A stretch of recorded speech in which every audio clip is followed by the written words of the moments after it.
अस्सलाम वालेकुम। आज हम इलेक्टिव सर्जरीज़ के बारे में बात करेंगे। इलेक्टिव सर्जरीज़ ड्यूरिंग कोविड-19 पीरियड। कोविड-19 पीरियड में जैसा कि आप सब जानते हैं कि elective surgeries for a period of time hold कर दी गई थी और उसकी चंद वजूहात थी।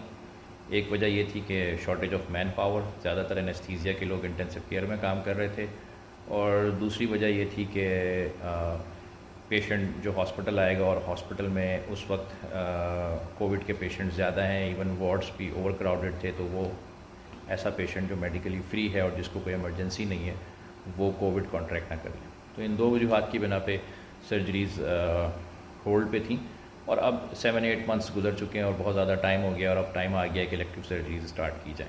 और डिफरेंट इंस्टीट्यूशंस अपनी प्रोटोकॉल गाइडलाइंस बना रहे हैं, और उसके हवाले से कि किस तरीके से एक सेफ़र प्रैक्टिस करते हुए इलेक्टिव सर्जरीज़ को स्टार्ट कर दिया जाए। तो इस हवाले से मरीज़ों के जहन में, पेशेंट्स के जहन में, एक कॉमन मैन के जहन में कुछ ख़दशात होते हैं। तो उस हवाले से मैं कुछ बातें करना चाहता हूँ। जैसा कि एक पेशेंट के जहन में ये होता है कि मैं इस इलेक्टिव प्रॉब्लम के लिए हॉस्पिटल जाऊँगा और मैं वहाँ वार्ड में एडमिट भी होऊंगा और मैं OR भी जाऊँगा, रिकवरी में भी रहूँगा, तो ड्यूरिंग दिस ऑल पीरियड मैं कोविड कॉन्ट्रैक्ट ना कर लूँ।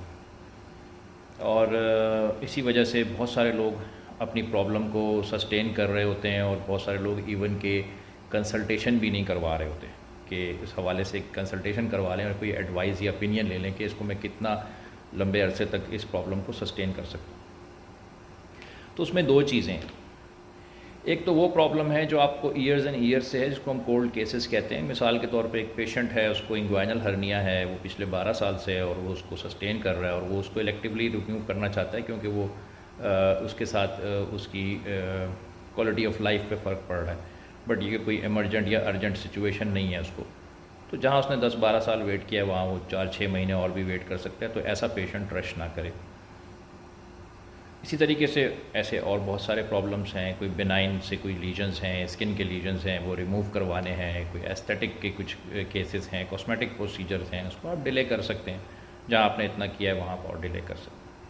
बट कुछ मेडिकल प्रॉब्लम्स ऐसी होती हैं, कुछ सर्जिकल प्रॉब्लम्स ऐसी होती हैं जो कि कोल्ड ज़रूर होती हैं, मगर आप उनको बहुत ज़्यादा लंबा अरसा तक सस्टेन नहीं कर सकते। मिसाल के तौर पे एक किडनी स्टोन है जो कि इस वक्त तो इम्पैक्ट नहीं हुआ हुआ, लेकिन अगर आप उसको ज़्यादा डिले करेंगे तो हो सकता है कि वो स्टोन यूरेटर में जाके इम्पैक्ट हो जाए, यूरेथ्रा में जाके इम्पैक्ट हो जाए, तो वो इमरजेंसी बन जाएगा। तो उसको बहुत जल्द तो नहीं, लेकिन एज़ अर्ली एज़ पॉसिबल आपने एड्रेस करना है। तो उन केसेस के लिए आप आएँ। तो ये मैंने एक मिसाल दी है। ऐसे बहुत सारे और केसेस होते हैं जिनके अंदर आपको अर्जेंसी होती है, और बहुत सारे केसेस होते हैं जिसमें इमरजेंसी होती है, और बहुत सारे ऐसे केसेस होते हैं जिनमें इमरजेंसी या अर्जेंसी नहीं होती और आप वेट कर सकते हैं, तो उसमें आप वेट कर लें। ये तो बात हो गई। मैंने आपको एक गाइडलाइन दे दी कि आपने किन केसेस के लिए हॉस्पिटल से रुजू करना है इन दिनों में, और किन केसेस के लिए आप थोड़ा सा और वेट कर लें जब तक कि पेंडेमिक मुकम्मल तौर पे या चंद % पेशेंट्स या केसेस रह जाएं, तब आप इसके लिए आ जाएं। दूसरी प्रॉब्लम ये है कि मैं थोड़ा सा आपको यकीन दहानी करवा दूँ, रीएश्योर करवा दूँ कि हॉस्पिटल्स के अंदर कोविड के हवाले से ड्यूरिंग कोविड के पेंडेमिक में भी, यानी जब पीक टाइम चल रहा था, उस वक्त भी हॉस्पिटल्स में क्लीन केसेस आते थे। ज़ाहिर है किसी का एक्सीडेंट हो जाता है, किसी को इमरजेंसी हो जाती है, किसी को स्ट्रोक हो जाता है, और वो मेडिकली अदरवाइज़ फ्री है, तो उसको कोविड नहीं है या कोविड की ट्रीटमेंट के लिए वो नहीं आ रहा, वो क्लीन केस है, लेकिन फिर भी वो हॉस्पिटल आता है इमरजेंसी में, उस पेशेंट को एड्रेस किया जाता है। तो इस हवाले से मैं आपको एक चीज़ बता दूं कि हॉस्पिटल्स में बिल्कुल सेपरेट चैनल्स बने हुए हैं।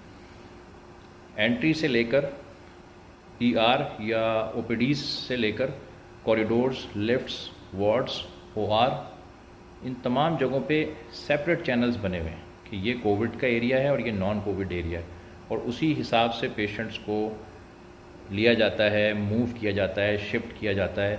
जब आप OR में आ जाते हैं, चूँकि हम OR की बात कर रहे हैं, सर्जरीज़ की बात कर रहे हैं, तो कोविड के OR बिल्कुल सेपरेट हैं। उनका एक स्टाफ हर शिफ्ट में सेपरेट होता है और उसका इंटरेक्शन नहीं होता बाकी लोगों से, और उसके पेशेंट की एंट्री और एग्ज़िट अलग होती है, उसकी रिकवरी अलग होती है, और बाकी जो केसेस हैं उनकी रिकवरी और उनकी एग्ज़िट एंट्री, उनका स्टाफ, उनको डील करने वाले लोग, सब कुछ डिफरेंट होता है।